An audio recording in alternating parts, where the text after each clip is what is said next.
লাশ যখন খাটের মধ্যে কবরস্থানের দিকে নেয়, কসম আল্লাহর, আল্লাহর নবী সাল্লাল্লাহু আলাইহি সাল্লাম বলেন, নাফরমান পাপীর লাশ যখন কেউ কাঁধে তুলে খাটের মধ্যে করে কবরস্থানের দিকে রওনা দেয়, আল্লাহর কসম নবী বলছে সে চিৎকার দেয় আর বলে, ইয়া ওয়াইলাহা আইনা তাযহাবুন, হায় আমার মন্দ কপাল, তোমরা আমারে কই নিয়ে যাচ্ছ, কেন ওইদিকে নিয়ে যাচ্ছ? রাসূলুল্লাহ সাল্লাল্লাহু আলাইহি ওয়াসাল্লাম বলেন, ওই নাফরমানের চিৎকার আল্লাহর সমস্ত মাখলুকাত, শুধু মানুষ এবং জিন ব্যতীত বাকিরা সবাই শুনতে পায়। ওয়ালাউ সামিআল ইনসানু লাসাইকা, নবীজি বলেন মানুষ যদি একবার শুনতো, সাথে সাথে সমস্ত মানুষ চিৎকার দিয়ে বেহুশ হয়ে পড়ে যেত, বেহুশ হয়ে পড়ে থাকত। ওরে ভাইয়া, কবরের আযাব না, শুধু ওই খাটিয়াটা নিচ্ছে একমাত্র কবরস্থান, এই সময়ের চিৎকার। আমরা কিতাবে পড়ছি, যদি একবার জীবনে কোনো মহল্লার কোনো মানুষ কোন নাফরমানের লাশের চিৎকার একবার শুনতো, খোদার কসম, আল্লাহর কসম, তো মানুষ আর কারো জানাজা দিত না, কাউরে আর দাফন করতো না, কারো লাশ আর কাঁধে নিত না যদি চিৎকার মারে। কথা বুঝেন নাই? তো মানুষের লাশ পড়ে থাকতো, পচে গলে যায়। আল্লাহ তাআলা দয়া করছেন আমাদের উপর, দয়া করেছেন আল্লাহ তাআলা, দয়া করেছেন আমাদেরকে। এজন্য আপনাদের কাছে বলি, আমি সহ আপনারা সবাই আমরা এই কথা ভাবতে শিখি যে আখিরাত নিশ্চিত। ছেলেরা আমার, ভাইয়া, কেন এই রং তামাশার এই জিন্দেগি? এক ওয়াক্ত নামাজ পড়তে চাও না, চুল থেকে নিয়ে পায়ের নখ পর্যন্ত রাসূলুল্লাহ সাল্লাল্লাহু আলাইহি ওয়াসাল্লামের কোনো নমুনা নাই, সাহাবায়ে কেরামের কোনো নমুনা নাই, কোরআনুল কারীমের একটি শব্দের সাথে তোমার কোনো সম্পর্ক নাই, নবী সাল্লাল্লাহু আলাইহি ওয়াসাল্লামের 23 বছরের জিন্দেগির সাথে তোমার কোনো সম্পর্ক নাই। এ কেমন জিন্দেগি ভাইয়া? এ কেমন জিন্দেগি? মসজিদে এশার নামাজ চলতেছে, ওরা স্বেচ্ছাসেবকের কার্ড গায়ে দিয়া সবাই দাঁড়ায় আছে এখানে, তো তোমগো নামাজ কোন দিন? তোমরা যুবক বৃন্দ যে আয়োজন করলাম ভাইয়া, তো তোমাদের নামাজ কোন দিন হবে? একটি সেজদার সামনে আমার মতো 100 মৌলবী, 1 কোটি মৌলবীর কি অর্থ আছে? আমি আসলেই কি আর না আসলেই কি? কিন্তু এক সেজদা, আল্লাহর নবী সাল্লাল্লাহু আলাইহি সাল্লাম বলেন, লা সাজদাতুন ওয়াহিদাতুন খায়রুম মিনাদ দুনিয়া ওয়া মা ফিহা। একটি সেজদা, নবীজি বলেছেন, একটি সেজদা উম্মত দুনিয়া এবং দুনিয়ার মধ্যে যা আছে সবকিছুর চাইতে উৎকৃষ্ট, খায়ের। সেই সেজদাটা যার ছুটে গেছে, সে কি পরিমাণ বদনসিব। আল্লাহর নবী সাল্লাল্লাহু আলাইহি ওয়াসাল্লাম বলেন, আকরাবু মা ইয়াকুনুল আবদু মির রাব্বিহি ওয়া হুয়া সাজিদ। নবীজি বলেন, বান্দা আল্লাহ তাআলার সবচেয়ে ঘনিষ্ঠ হয়, আল্লাহর কাছে যায় বান্দা সবচেয়ে বেশি যখন সে সেজদা করে। কি করে ভাইয়া? বলেন না, সেজদা করে। সেজদা করলে বান্দা আল্লাহর সবচেয়ে প্রিয় হয়। আর আরবিতে একটা নিয়ম আছে, আপনার কোন জিনিসের পক্ষ দেখে উল্টাটা বোঝা যায়, উল্টাটা দেখে বাওটা বোঝা যায়। তো আরাফুল আশিয়া বিল আদদাদ, তো এটার উল্টা যেটা, তো এটাও তো বুঝাই যায় যে আল্লাহ তাআলার সবচেয়ে ঘনিষ্ঠ হয় সেজদার দ্বারা, তো আল্লাহ তাআলার সবচেয়ে দূরে হয় সেজদা না করার। বান্দা আল্লাহ তাআলার কাছে সবচেয়ে ঘৃণিত হয় যখন সে সেজদা করে।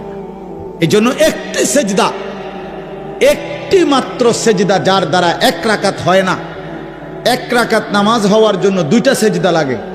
একটি সেজদা না করার কারণে কিতাবের কোন বর্ণনা আছে, ইমাম কুরতুবী বলছেন 80,000 বছর ইবলিস আল্লাহর বন্দেগী করছে, তা 80,000 বছর ইবাদতের পরে গিয়েও একদিন একবার আল্লাহ তাআলার একটা হুকুম সেজদা, একটা সেজদা করে নাই। তো আল্লাহ তাআলা অনন্তকালের জন্য তাকে মরদুদ, মালউন, শয়তান ইবলিস তারে রাজিম, অভিশপ্ত বানায় দিছে, অভিশপ্ত বানায় দিছে। আরে অপদার্থ সন্তান, এই নওজোয়ান, তুই কতগুলো সেজদা দেস নাই নাফরমান, তুই কত বড় শয়তান, কত বড় শয়তান বেটা, তুই ছোটখাটো শয়তান বেটা, তো ওই শয়তানের থেকে বড় শয়তান বেটা। ওই শয়তান তো একটা সেজদা করে নাই।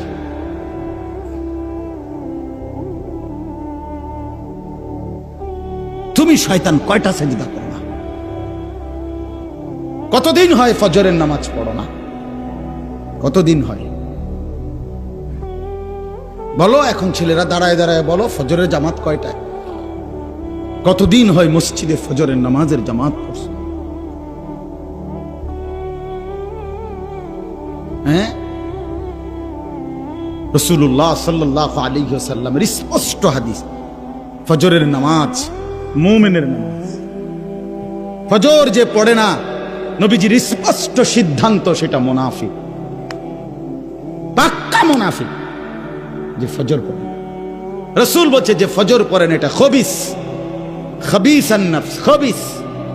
নবীজি বলছে যে ফজর পড়ে না এটা কাসলান, অলস, অপদার্থ। নবীজি বলছে যে ফজর পড়ে না তার দুই কানে শয়তান মুত্তা দেয়। বালাশ শাইতানু ফি উযুনাইহি, আল্লাহ রাসূল বলছেন সাল্লাল্লাহু আলাইহি ওয়াসাল্লাম, যে ফজরের নামাজ পড়ে না তার দুই কানে শয়তান কি করে দেয়? প্রস্রাব করে, পেশাব করে দেয়। খবিস, এটা খবিস, নিকৃষ্ট খবিস।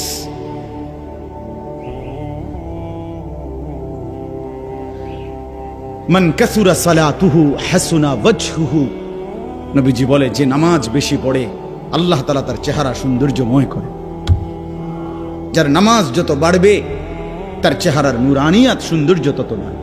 হোক না সে কালো, হোক না সে নিগ্রু, কিন্তু তার চেহারা মায়াময়। বেলাল তো ছিল কালো, আল্লাহ তাআলার কাছে দামি। আবু লাহাব তো ছিল শুধু সুন্দর না, সুন্দরের আব্বা, সুন্দরের আব্বা। আবু লাহাব শব্দের অর্থ হইল সুন্দরের বাপ। আবু লাহাব একবারে টকটকে সুন্দর ছিল, বেশি সুন্দর ছিল আবু লাহাব। আবু লাহাবের নাম আবু লাহাব না, আব্দুল উজ্জা, ওইটা ছিল তার মূল নাম। আর আবু লাহাব তার উপাধি, মানে এত বেশি সুন্দর ছিল, টকটকে সুন্দর। অথচ সে আল্লাহ তাআলার কাছে কি পরিমাণ ঘৃণিত! কি ভাই, বেলাল কি পরিমাণ প্রিয়, কি পরিমাণ প্রিয়! কোরআন শরীফে আছে সূরা নিসার মধ্যে 69 নম্বর আয়াত, এক হাবশী সাহাবী, এই কালো নিগ্রু সাহাবী, আফ্রিকান হাবশী সাহাবী, একদিন নবীজিকে, এক সাহাবী আল্লাহ নবী সাল্লাল্লাহু আলাইহি সাল্লামকে একদিন বলছি, ইয়া রাসূলুল্লাহ, আমার একটা প্রশ্ন ছিল, কথা ছিল। আল্লাহ নবী সাল্লাল্লাহু আলাইহি সাল্লাম বলেন, বলো। বলছে, ইয়া রাসূলুল্লাহ, আপনি অনেক সুন্দর, আমি একদম কালো, আপনার সৌন্দর্যের সাথে আমার চেহারা সুরতের তো কোনো তুলনাই নাই। আপনি অনেক গুণের অধিকারী, আমার কোনো গুণে নাই, আপনার সাথে আমার কোনো তুলনাই নাই। কিন্তু আমার একটা সান্ত্বনা তো আছে দুনিয়াতে, যে আমি যখনই আমার মনটা চায়, আমি শত কালো হই, শত দুর্বল হই, সামান্য মানুষ হই, আমি আপনারে দৌড়াই আইসা দেখি, আর আপনারে দেখলে আমার দিল শান্ত হয়ে যায়। এখন আমার প্রশ্ন হইল, হাসরের ময়দানে তো আপনি আল্লাহ তাআলার উচ্চ জান্নাত, সর্বোচ্চ জান্নাতে চলে যাবেন, কারণ আপনি তো সর্বশ্রেষ্ঠ। আপনারে তো আল্লাহ জান্নাত দিবে, সর্বোচ্চ জান্নাত। আর আমারে দিবে কিনা তার কোনো নিশ্চয়তা নাই। যদি দেয়ও তো দিব, যে কোনো একটা জান্নাতেই তো দিব, আমারে দিল। দয়া করে যদি আল্লাহ দেয়, তখন সেইটা তো আর আপনি যেখানে থাকবেন ওইখানে না। তাহলে এখন আমার প্রশ্ন হলো, ইয়া রাসূলুল্লাহ, এখন তো আমি শত দুর্বল হওয়ার পরেও কোন দিক থেকে আপনার সাথে আমার তুলনা নাই, তারপরেও আমি দৌড়াইয়া আইসা আপনারে দেখতে পাই। এখন জান্নাতে যাওয়ার পরে আপনি থাকবেন কত উঁচা জান্নাতে, সেখানে তো আমি আপনাকে দেখব না, আমি থাকবো আমার জান্নাতে। ইয়া রাসূলুল্লাহ, আল্লাহর কসম নবী, এই জান্নাতে গিয়েও যদি আমি আপনাকে না দেখি, তো ওই জান্নাতে থাকাটাও তো আমার জন্য কষ্টকর হয়ে যাবে। আমি কি তাইলে আপনাকে দেখবো না তখন? তখন আল্লাহ তাআলা কোরআনুল কারীমের আয়াত নাজিল করে আল্লাহ তাআলা বলেন, বন্ধু পরে বলেন ব্যবস্থা আছে, আপনার সাথেই থাকবে। ওয়ামান ইউতি'আল্লাহা ওয়ার রাসূল ফাউলাইকা মা'আল্লাযীনা আন'আমাল্লাহু আলাইহিম মিনান নাবিয়্যিনা ওয়াস-সিদ্দীকিন ওয়াশ-শুহাদা'i ওয়াস-সালিহিন ওয়া হাসুনা উলাইকা রফিকা। রব্বুল আলামিন বলেন, বন্ধু আপনি বলে দেন যে বা যারা আল্লাহর আনুগত্য করবে, আপনি রাসূলের অনুসরণ করবে, আমি আল্লাহ ওয়াদা দিলাম ওই ব্যক্তি বা গ্রুপকে, ওই সম্প্রদায়কে, ওই মানুষগুলোকে সরাসরি আপনারা সমস্ত নবীদের সাথেই থাকতে দেব। ফাউলাইকা মা'আল্লাযীনা আন'আমাল্লাহু আলাইহিম মিনান নাবিয়্যিন, সমস্ত নবীদের সাথে থাকতে দেব। 2 নম্বরে নবীদের পরে যারা শ্রেষ্ঠ উম্মত তারা হলো সিদ্দিক, তাদের সাথে থাকতে দেব। 3 নম্বরে এরপরে সর্বশ্রেষ্ঠ যারা শহীদগণ তাদের সাথে থাকতে দেব। 4 নম্বরে যারা আমার সালেহীন, আমার সমস্ত হুকুম মাননেওয়ালা নেক বান্দা তাদের সাথেই থাকতে দেব। ওয়া হাসুনা উলাইকা রফিকা, আল্লাহ বলেন তখনই দেখবে সে কি উত্তম, কি চমৎকার বন্ধু পেল। প্রিয় ভাই আমার, বাবা আমার, পর্দার আড়ালের মা বোন আমার, এটা বোঝা উচিত। আজকে নওজোয়ান তোমরা বুঝতেছ না, কোনোটাই বুঝতেছ। কি এক নেশা আর কি এক মোহ, কিসের উপরে জিন্দেগি শেষ করে দিচ্ছ।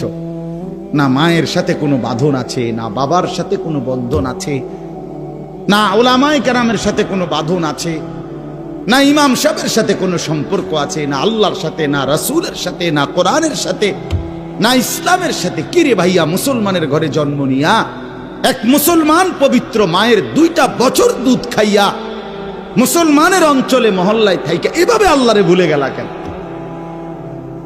আরে এটা কি? তুমি কি আফ্রিকার জঙ্গলে থাকো যে নামাজ চেনো না?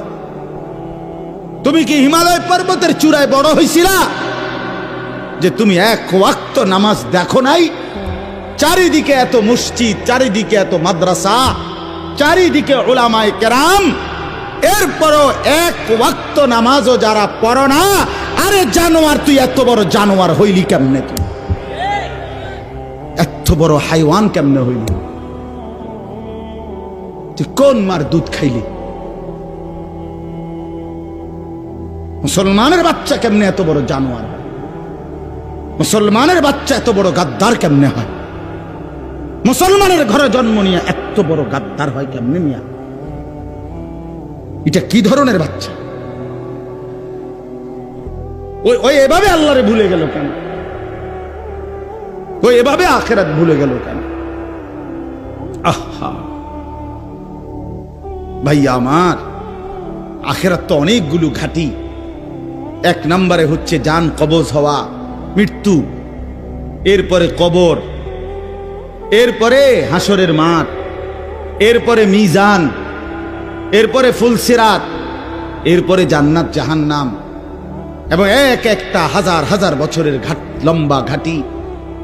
বন্ধু আমার, শুধুমাত্র কসম আল্লাহর, কোন ব্যক্তি যদি বেঈমান, কাফের, মুশরিক, নাফরমান, পাপী জিন্দেগি নিয়া মৃত্যু পর্যন্ত পৌঁছে, খোদার কসম শুধু মৃত্যুর যন্ত্রণা, শুধু জান কবজের যন্ত্রণা, আল্লাহর কসম এটুকুই সহ্য করার ক্ষমতা তার থাকবে না।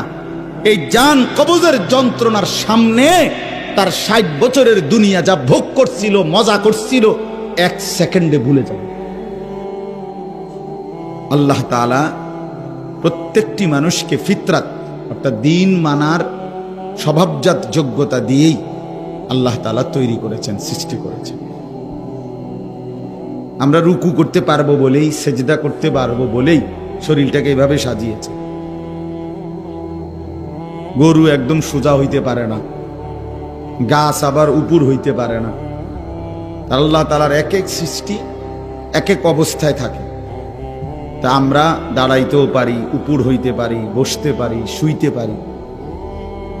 মূল উদ্দেশ্য হলো ইবাদতের জন্য, অর্থাৎ নামাজ পড়তে দাঁড়াইতেও হয়, রুকুর জন্য উপর হইতে হয়, আর তাহিয়াতুর জন্য বসতে হয়, সেজদার জন্য শুইতে হয়, কপাল নামাইতে হয় জমিনের সাথে। তো যেটা করতে হয় ওইটার যোগ্যতাও আল্লাহ তাআলা শরীরের মধ্যে দিয়েছে। এমন একটা বিধানও নাই ইসলামী শরীয়তের যার টাকা নাই তাকে যাকাত দিতে বলে নাই, যার টাকা নাই তাকে হজ করতে বলে নাই। তাইলে অযৌক্তিক, অবাস্তব একটা বিষয়, এমন একটা বিষয় ইসলাম চাপায় দেয়, কারণ যেটা পারবে বান্দা আল্লাহ তাআলা সেই যোগ্যতা দিয়েছেন তার মধ্যে। ওই রকমই সমস্ত বিধান, কোরআন এবং সুন্নাহর কোন হুকুম আহকাম বান্দার জন্য অসম্ভব, অযৌক্তিক এমন নাই। এটা যদি কেউ মনে করে বলে সে বেঈমান, সে কাফের। সে যদি বলে যে এই জামানায় হুজুর সুদের লেনদেন ছাড়া বাঁচা সম্ভব না, তো মনে রাখতে হবে আপনি কাফের, আপনি বেঈমান, বেঈমান।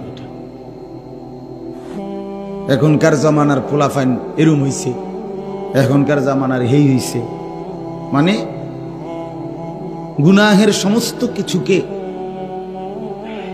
পরাজিত সৈনিকের মতো, অক্ষম, অপদার্থ, দুর্বল মানুষের মতো, কমজোরের মতো মাইনা নিস, মাইনা নিস। কিছু করার নেই। ছেলেটা নামাজ পড়ে না, না হুজুর আমার কিছু করার নেই। মেয়েটা পর্দা করে না, না আমার কিছু করার নেই। স্ত্রী পর্দা করে না, নামাজ পড়ে না, না হুজুর আমার কিছু করার নেই। ওনার কিছু করার না, উনি ফেলাস্টিক, উনি একটা ফালতু লোক, ওনার কিছু করার নেই। তাহলে এই যে অযৌক্তিক কথা, এটা সম্পূর্ণ অযৌক্তিক। আল্লাহ তাআলা মানুষকে সৃষ্টি করেছেন আল্লাহকে মানার যোগ্যতা দিয়ে। সৃষ্টি করেছেন যিনি, তিনিই বলছেন আমি ইবাদতের জন্য বানিয়েছি, আমার হুকুম মানার জন্য বানিয়েছি। তা আবার হুকুম মানার যোগ্যতাই নাই শরীরের মধ্যে, তো হুকুম মানার জন্য বানাইছি, তাহলে এটা কি হইতে পারে? এ তো তাকলিফ